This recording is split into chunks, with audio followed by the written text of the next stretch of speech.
அருமையாக இருக்குதுங்க, செம்மையாக இருக்குது உள்ள டிசைன் பார்க்கறதுக்கு. இப்போ தாங்க தொட்டு பார்க்க முடியும், வேலை முடிஞ்சிருச்சுன்னா ஒன்றும் பண்ண முடியாதுங்க.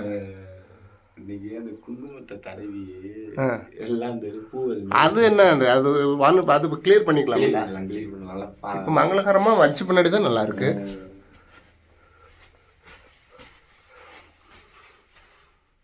சென்டரில் வந்து கலச கோபுரத்திற்கான ஒளி விட்டுருக்காங்க.